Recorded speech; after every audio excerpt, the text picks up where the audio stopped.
ہم نے طلاب کو بہت سادہ کر کے نظم سمجھایا تھا، اور جتنا سادہ کیا اتنا ہی ضائع ہوا نظم ہم نے طلاب کو بتایا، مومنین کو بھی کوشش کی سمجھانے کی کہ نظم کا مطلب ہوتا ہے ہر چیز اپنی جگہ پر اور ہر کام اپنے وقت پر۔ یہ بہت سادہ سا 2 لفظوں میں ڈسپلن اور نظم سارا ان 2 لفظوں کے اندر سمیٹا گیا ہے کہ ہر چیز اپنی جگہ پر ہو، یہ نظم ہے، اور ہر کام اپنے وقت پر ہو، یہ نظم ہے۔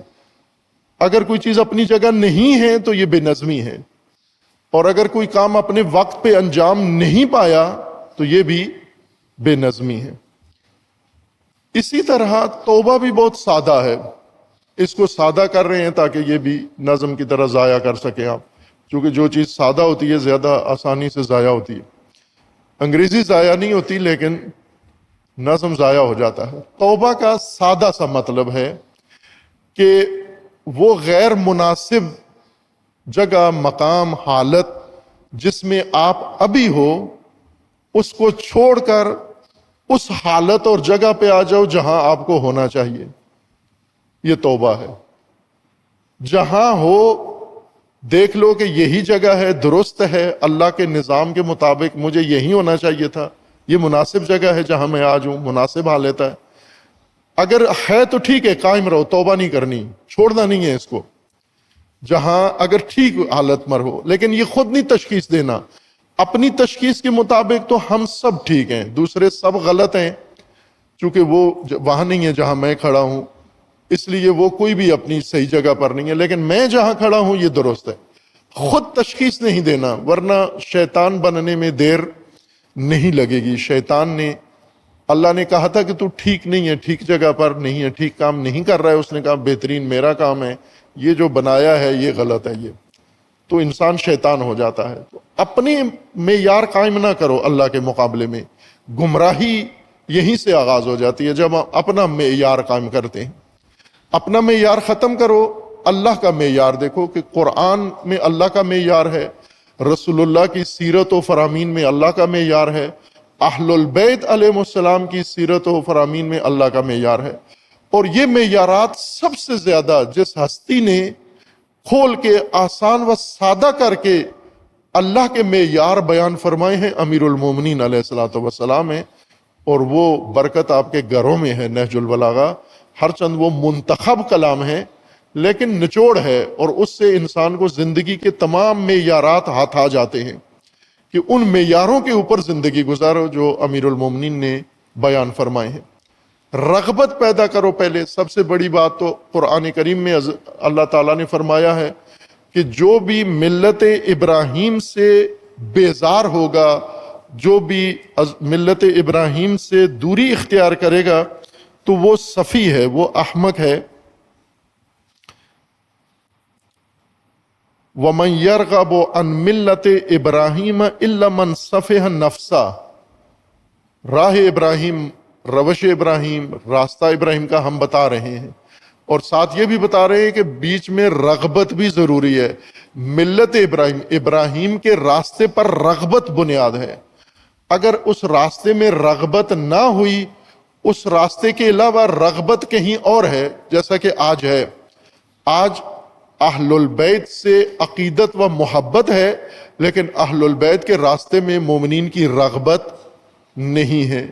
یہ انتخابات نے بتایا ہے، جی بی انتخابات نے بتایا ہے کہ رغبت کہاں ہے، اور پھر عام مواقع جب آتے ہیں تو ہمیں پتہ چل جاتا ہے کہ مومنین کی رغبت کہاں ہے۔ رغبت کہیں اور ہے، عقیدت کہیں اور ہے، محبت کہیں اور ہے۔ جیسے انسان شادی شدہ انسان ہے، گھر میں بیوی ہے، نکاح ہے، وہ آپ کی جائز بیوی ہے، لیکن رغبت دوسری عورتوں میں ہے۔ مومنین کرام اپنی اپنی رغبت دیکھ لیں کہ رغبت کس میں ہے۔ جب دفتر جاتے ہو، جب آفس جاتے ہو تو رغبت کس میں ہے؟ بیوی میں رغبت ظاہر کرو، اور بیوی اپنے آپ کو مرغوب بنائے۔ یہ پہلے بحث کر چکے ہیں ہم یہاں پر تقوی ہی کے ضمن میں کہ جنسی تقوی میں بیوی اپنے آپ کو شوہر کے لیے مرغوب بنائے۔ بیویاں ایسا رویہ اختیار کرتی ہیں کہ یہ بیزار ہو جائے ہم سے اور دوسری عورتوں میں رغبت پیدا کر لے، اور کر لیتے ہیں۔ تو یہ حماقت ہے، بیوقوفی ہے۔ عورت کی سب سے بڑی بیوقوفی یہ ہے حماقت کہ وہ شوہر کے لیے مرغوب نہیں بنتی۔ مرغوب کب بنتی ہے؟ بنو سنگار جب کسی محفل میں فنکشن میں جانا ہو اس وقت مرغوب بن کے جاتی ہے۔ گھر آتے ہی سب سے پہلا شوہر کے پہنچنے سے پہلے کپڑے بدل لیتی ہے، منہ دھو لیتی ہے، میک اپ صاف کر لیتی ہے، بالکل نیچرل حالت میں آ جاتی ہے جس میں شوہر کو کوئی رغبت نہیں ہے۔ شوہر کو بھی ادھر ہی رغبت ہے جہاں آپ گئی تھی بن ٹھن کے، اس میں آپ کے علاوہ بھی بن ٹھن کے آئی تھی۔ اور یہ جو شوہر بڑے تاکید کرتے ہیں کہ شادیوں میں حتمن جانا ہے، تو کھانے میں ان کو کم رغبت ہوتی ہے، اس کام میں زیادہ رغبت ہوتی ہے، چونکہ تمام سجاوٹ اسی فنکشن کے اندر ہونی ہے اور یہاں موقع ملے گا، یہاں منظر پیش آئے گا یہاں پر۔ تو رغبت بنیادی چیز ہے۔ ملت ابراہیم میں نظام امامت و امت ملت ابراہیم ہے۔ ملت اردو میں قوم کو کہتے ہیں لیکن عربی میں راستے کو کہتے ہیں، اور مسلک کو کہتے ہیں، روش کو کہتے ہیں۔ ملت ابراہیم امامت و امت ہے۔ اس میں رغبت اگر نہیں ہے تو سفی ہو، احمق ہو، آپ بے وقوف ہو۔ رغبت کہاں ہے؟ عقیدت ہے امامت سے، رغبت نہیں ہے امامت میں۔ امت میں رغبت نہیں ہے، قرآن میں رغبت نہیں ہے۔ محبت ہے، عقیدت ہے، احترام ہے، لیکن رغبت نہیں ہے۔ خوب یہ رغبت آپ پیدا کریں پہلے اپنے اندر۔ اللہ تبارک و تعالی کی توبہ بندے کے اوپر یہ نہیں ہے کہ ہم توبہ کریں وہ قبول کر لے، ہم توبہ کریں اس کی طرف رجوع کریں، رجوع کرنا ہمارا یہ توبہ ہو، اور اللہ کا قبول کرنا توبہ ہو۔ قبول کرنا تو توبہ نہیں ہے، لغت میں معنی نہیں ہے اس کا، کہیں بھی نہیں ہے۔ توبہ کا معنی قبول کرنا نہیں ہے، توبہ کا مطلب رجوع کرنا ہے، یعنی اللہ کا رجوع کرنا بندے کے اوپر اور بندے کا رجوع کرنا اللہ کی جانب۔ اس کو اب ٹھیک کرو، اس کو معقول بناؤ، اس کو قابل فہم بناؤ کہ اللہ کیسے بندے کے اوپر رجوع کرتا ہے۔ کیا اللہ بھی بندے سے دور ہو جاتا ہے اور پھر اللہ رجوع کرتا ہے؟ جی ہاں، جب بندہ دور ہو جاتا ہے اللہ سے، جیسے ہم نے کہا کہ اپنی حالت کا جائزہ لے، کہاں ہو آج؟ مناسب جگہ پر ہو، جہاں اللہ نے معین کیا وہیں کھڑے ہوئے ہو۔ ایک طبقہ جنگ احد میں رسول اللہ نے کھڑا کیا تھا کہ اس مورچے پہ کھڑے رہنا ورنہ نقصان ہوگا، وہ نہیں کھڑا رہا۔ آج تک آپ لوگوں نے ان کو معاف نہیں کیا، اللہ نے کر دیا معاف ان کو، انہوں نے اپنی جگہ چھوڑ دی، بڑا نقصان ہوا، جنگ میں شکست ہوئی۔ اللہ نے فرمایا کہ ہم نے ان کے اس غلطی سے چشم پوشی کر دی ہے، لیکن آپ نے نہیں معاف کیا ابھی تک ان کو، آپ کہتے ہو نہیں وہ انہوں نے غلطی کی۔ وہ ایک گروہ نے، ایک دستے نے اپنی جگہ چھوڑ دی۔